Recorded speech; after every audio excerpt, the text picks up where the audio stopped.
Self doctor Savitri Chaudhary, भारतीय teacher training college YouTube channel पर मैं आपका स्वागत करती हूँ, अभिनंदन करती हूँ। और आज का जो विषय है हमारा पाठ योजना, उसके बारे में बताने से पूर्व मैं आपको ये बता देना चाहती हूँ कि पाठ योजना, दैनिक पाठ योजना और वार्षिक पाठ योजना थोड़ा बहुत स्टेप में, सोपान में थोड़ा बहुत ही अंतर होता है। आउटलाइंस करीब करीब एक जैसी होती है। क्या अंतर होता है उस पर भी हम चर्चा करेंगे। आप घर पर रहें, सुरक्षित रहें और आने वाले महीने में जब स्थिति सामान्य हो जाएगी और आपके क्रियात्मक शिक्षण का कार्यक्रम चलेगा तो आपको वार्षिक पाठ योजना की आवश्यकता होगी, जिसे आप अपनी भाषा में फाइनल लेसन कहते हैं। उसमें ये वीडियो आपके लिए सहायक बनेगा, ऐसी मैं आशा करती हूँ। तो इसी बात को ध्यान में रख कर के आप घर पे रहें, सुरक्षित रहें और आपकी क्रियात्मक जो परीक्षा होने वाली है उसमें भी आप अच्छे से अच्छे अंक ला पाएँ, इसी आशा के साथ में हमने ये पाठ योजना का वीडियो बनाया है। आज विषयवार हम बात कर रहे हैं हिंदी विषय की पाठ योजना की। हिंदी विषय में 3 पाठ योजनाएं बनती हैं: गद्य की पाठ योजना, पद्य की पाठ योजना और व्याकरण की पाठ योजना। सबके स्टेप में जो सोपान होते हैं उनमें अंतर होता है, प्रश्नों की हेडिंग में अंतर होता है, अभ्यास प्रश्न में अंतर होता है। तो आज हम बात कर रहे हैं हिंदी विषय कक्षा 6 की पाठ योजना की और हमने जयशंकर प्रसाद द्वारा रचित एक पाठ लिया है, एक कहानी ली है जिसका नाम है छोटा जादूगर। चलिए मैं आपको ले चलती हूँ व्हाइट बोर्ड की ओर और देखते हैं छोटा जादूगर नामक पाठ पर रचित हिंदी की पाठ योजना।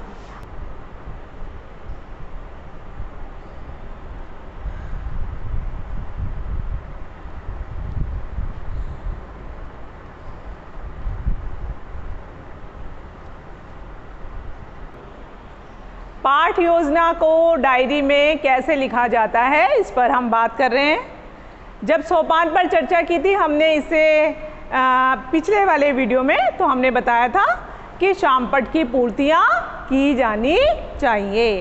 तो शामपट की पूर्तियों को आपकी जो दैनिक पाठ योजना का रजिस्टर है या डायरी है उसमें आप कैसे लिखेंगे, देखिए। आप शुरुआत कैसे करेंगे, दिनांक लगाइए आपने। मैंने आज की दिनांक छोड़ दी है क्योंकि आपको उस समय की दिनांक लगानी है जब आप अपनी पाठ योजना बना रहे होंगे। फिर देखेंगे बिल्कुल सेंटर में जो भी आपकी डायरी है, जो भी आपका रजिस्टर है, उसका जो सेंटर है उस सेंटर में बिल्कुल सेंटर निकाल लीजिएगा और फिर देखिएगा मेरा विषय क्या था, मैंने कौन से विषय पर पाठ योजना तैयार की। विषय है हिंदी, ठीक। अब प्रकरण देखिए, प्रकरण क्या लिया है मैंने, छोटा जादूगर। अब इधर आइए ऊपर, इधर देखते हैं यह कक्षा कौन सी क्लास का है, आपको और बच्चों को मालूम होना चाहिए। कक्षा 6। कौन सा कालांश है, कुछ भी हो सकता है, फर्स्ट, सेकंड, थर्ड। मैंने फर्स्ट कालांश डाला है। इस तरह से आपको शामपट पूर्तियां भी आपके रजिस्टर में दर्शानी होंगी। अब हम बढ़ते हैं अगले चरण की ओर। अब हम बात कर रहे हैं उद्देश्य की। सबसे पहले पाठ योजना का जब हम निर्माण करेंगे तो उद्देश्यों के बारे में बात करेंगे। कौन कौन से उद्देश्य हमने लिए हैं, क्यों लिए हैं, उससे छात्र में क्या अपेक्षित व्यवहारगत परिवर्तन होगा।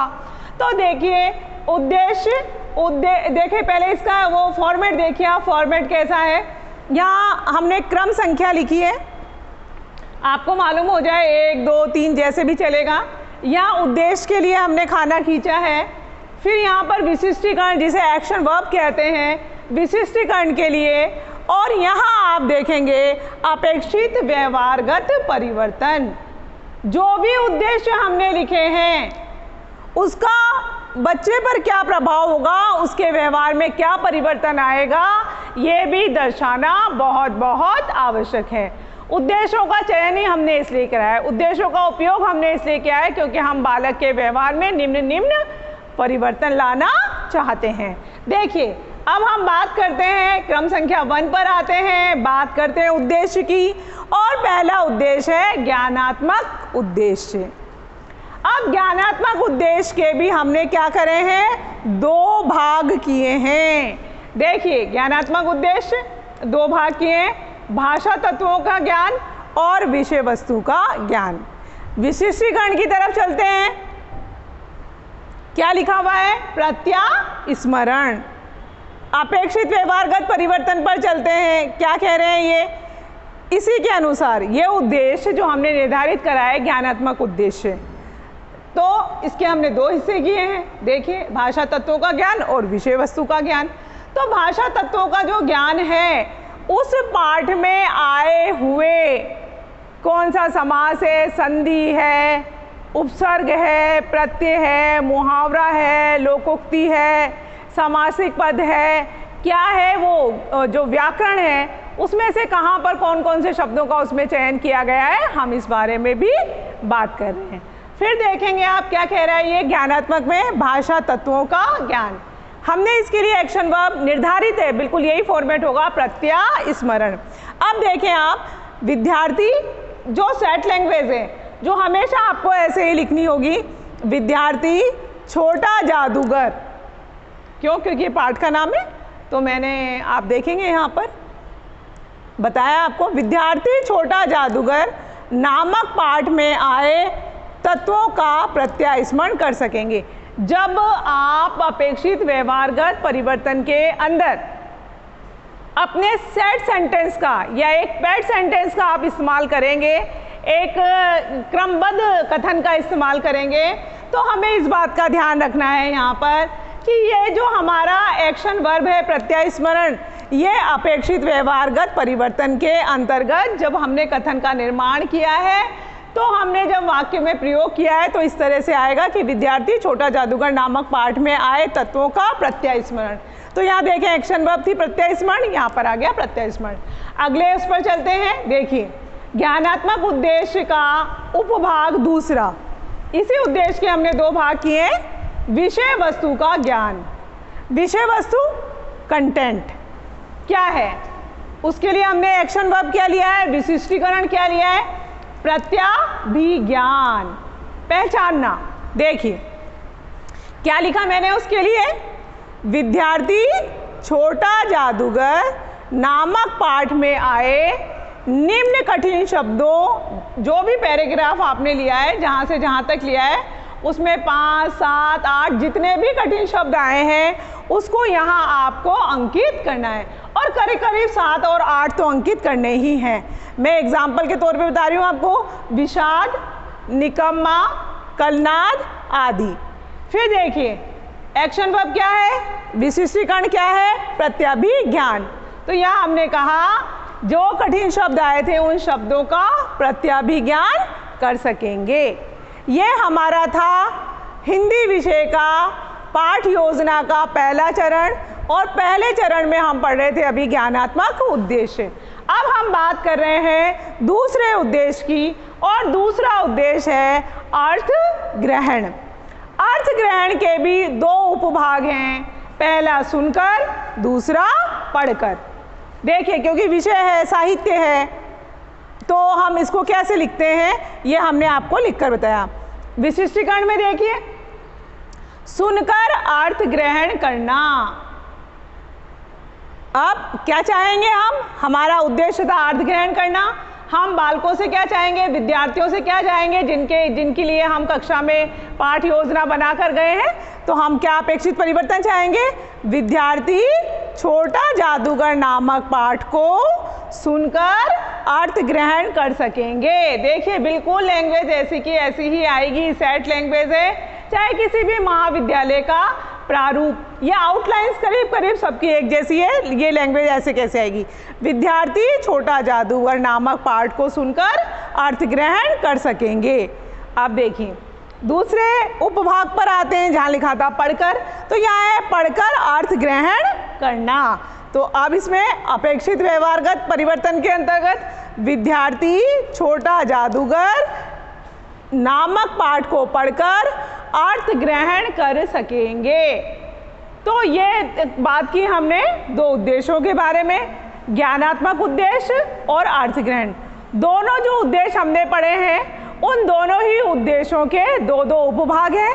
अपेक्षित व्यवहारगत परिवर्तन में विशिष्टीकरण में काम में आए शब्द का इस्तेमाल हमें करना होता है। अब आगे हम बात करेंगे तीसरे और चौथे उद्देश्य की। उसके लिए आप ब्लैक बोर्ड की ओर देखें। हम बात कर रहे थे उद्देश्य की, अभी हमने बात की थी ज्ञानात्मक और अर्थग्रहण उद्देश्य की। अब आगे हम तीसरे बिंदु पर चलते हैं। मैं आपको व्हाइट बोर्ड की तरफ लेकर चलती हूँ। देखिए तीसरा हमारा उद्देश्य क्या है। तीसरा उद्देश्य है अभिव्यक्ति। अभिव्यक्ति के भी क्या है, दो भाग हैं। कौन कौन से भाग हैं? बोलकर और लिखकर। अपने अभिव्यक्ति को, अपने भावों को, अपने विचारों को, अपनी भावनाओं को, अपनी संवेदनाओं को आप क्या कर सकते हैं, दो तरीके से बता सकते हैं। दो माध्यम है हमारे पास में, बोलकर बताना और लिखकर बताना। तो उद्देश्य के अंतर्गत भी हम यही बात कर रहे हैं। देखिए विशिष्टीकरण में हमने क्या किया है, मौखिक अभिव्यक्ति का विकास करना। बच्चे को अच्छे से अच्छा बोलना आना चाहिए। कभी कभी कक्ष में जब प्रश्न पूछे जाते हैं तो एक बच्चा हाथ तो ऊपर कर देता है लेकिन बोलते समय संकोच करता है। तो आप देखेंगे वो जो संकोच कर रहा है उसी संकोच को हमें हटाना है। मौखिक अभिव्यक्ति की क्षमता भी बालक में होनी चाहिए। हमें मौखिक अभिव्यक्ति का विकास भी बालक में करना है। तो ये उद्देश्य इसी व्यवहारगत परिवर्तन की पूर्ति करता है। देखेंगे अपेक्षित व्यवहारगत परिवर्तन के अंदर कैसे लिखेंगे। विद्यार्थी सुश्रव्य वाणी में शुद्ध विचार व्यक्त कर सकेंगे। देखो क्या लिखा है, विद्यार्थी सुश्रव्य वाणी में शुद्ध विचार अर्थात व्याकरण से संबंधित शुद्धियों का, नियमों का ध्यान रखते हुए वो मौखिक बातें बोलेगा। जैसे मैं खाना खाती हूँ, तो अब मैं खाना खाता हूँ अगर लड़की बोलेगी तो ठीक नहीं लगेगा। तो क्रिया का, काल का, इन सब का ध्यान में रखते हुए वो मौखिक अभिव्यक्ति व्यक्त करेगा। देखिए सुश्रव्य बहुत अच्छी वाणी में, सुनने योग्य वाणी में, जिसमें ग्रामर से संबंधित अशुद्धियाँ ना हो, व्याकरण से संबंधित अशुद्धियाँ ना हो। अब हम बात कर रहे हैं, ये हमने बात की थी मौलिक अभिव्यक्ति की और बोलकर। अब हम बात कर रहे हैं लिखकर। तो लिखित अभिव्यक्ति का विकास करना। जितना मौखिक अभिव्यक्ति आवश्यक है उतने लिखित अभिव्यक्ति भी आवश्यक है। आपको बहुत अच्छे से अच्छा याद है, लेकिन अगर आपकी लिखित अभिव्यक्ति अच्छी नहीं है, आप अच्छा लिख नहीं पाते हैं, तो भी आप देखेंगे आप दूसरों से पीछे रह जाते हैं या आपको अपना लेख देख के संकोच होता है। तो आप यहाँ देखेंगे विद्यार्थी शुद्ध वर्तनी में लिखकर अपने विचार व्यक्त कर सकेंगे। हमारी पूरी कोशिश होती है इस उद्देश्य में, ये व्यवहारगत परिवर्तन करने की बच्चे में, कि बच्चे को अपनी भावनाएं अभिव्यक्त करने का पूर्ण अवसर मिले, उसमें ये क्षमता विकसित हो जाए कि वो बोलकर, लिखकर अपनी भावों की अभिव्यक्ति कर सके, अपने विचारों की अभिव्यक्ति कर सके। देखिए आगे बढ़ते हैं। उद्देश्य के अंतर्गत हम बात कर रहे थे अभी अभिव्यक्तियात्मक उद्देश्य की। अब हम बात कर रहे हैं अभिरुचियात्मक उद्देश्य की। अभिरुचियात्मक उद्देश्य क्या होता है, अभिरुचि उद्देश्य क्या होता है? तो जब हम विशिष्टीकरण की बात करते हैं तो हम कहते हैं अभिरुचि का विकास करना। अपेक्षित व्यवहारगत बताने से पूर्व मैं आपको बताना भी चाहूँगी कि रुचि जिसे इंटरेस्ट कहते हैं, नीड जिसे आवश्यकता कहते हैं, जीवन में यदि कोई काम सीखना है या करना है, तो मैं अपने व्यक्तिगत विचार आपको बता रही हूँ और मैंने पढ़ा भी है, कहीं ना कहीं ये लिखा हुआ मुझे बहुत अच्छे से याद है कि अगर व्यक्ति कोई काम करना चाहता है तो बस ये दो ही हैं, ये दो शब्द हैं, एक रुचि और एक आवश्यकता, जो व्यक्ति को काम करने के लिए विवश कर देते हैं या उसे उस काम को पूरा करने के लिए या उस काम को करने के लिए लगाए रखते हैं। अगर इंटरेस्ट होगा तो मैं वो काम कर लूँगी, यदि मुझे आवश्यकता होगी तब भी मैं वो काम कर लूँगी। तो आप देखेंगे रुचि जागृत होना बहुत बहुत आवश्यक है।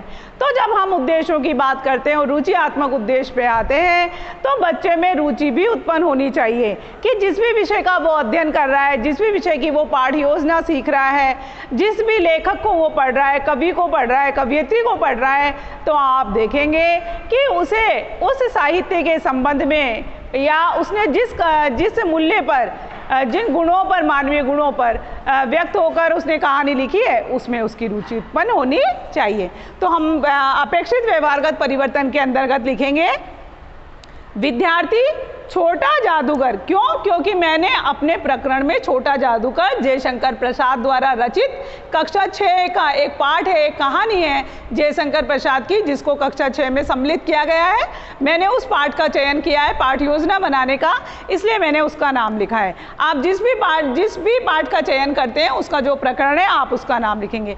विद्यार्थी छोटा जादूगर नामक पाठ को पढ़कर इससे संबंधित साहित्य में, इसमें मानवीय गुणों की बात की गई है, त्याग की बात की गई है, राष्ट्र प्रेम की बात की गई है, ईमानदारी की बात की गई है, साहस की बात की गई है, धैर्य की बात की गई है, इसलिए हमने एक शब्द में उसे कह दिया मानवीय मूल्य। इससे संबंधित साहित्य में रुचि ले सकेंगे। अब हम आते हैं अंतिम अभिवृत्तिआत्मक उद्देश्य। अभिवृत्ति मतलब एटीट्यूड, सकारात्मक धारणा। कहते हैं ना टीचिंग के प्रति हमारा कैसा एटीट्यूड है? पॉजिटिव। तो उसी के लिए बात कर रहे हैं। दृष्टिकोण, धारणा, इसके उच्च शब्द हैं विशिष्टीकरण के लिए। देखिए विशिष्टीकरण क्या इस्तेमाल किया हमने?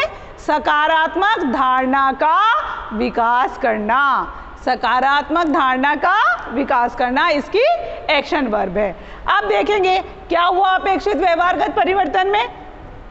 विद्यार्थी छोटा जादूगर नामक पाठ के माध्यम से मानवीय मूल्यों के प्रति सकारात्मक दृष्टिकोण उनमें उत्पन्न हो सकेगा या वो सकारात्मक दृष्टिकोण उत्पन्न कर सकेंगे। हमारे अंदर मानव होने के नाते, एक अच्छा व्यक्ति होने के नाते, एक अच्छा व्यक्तित्व होने के नाते हमारे अंदर जो मानवीय मूल्य हैं, दया है, प्रेम है, सहानुभूति है, दूसरों की सहायता करना है, आदि आदि गुण हमें होने चाहिए और उन्हें हमें बनाए रखना चाहिए, क्योंकि यही हमें मानव बनाने का एहसास करवाते हैं। तो ये जयशंकर प्रसाद द्वारा रचित ये पाठ जो एक कहानी है छोटा जादूगर, उसका हमने एक प्रकरण, एक छोटा सा हिस्सा लिया है।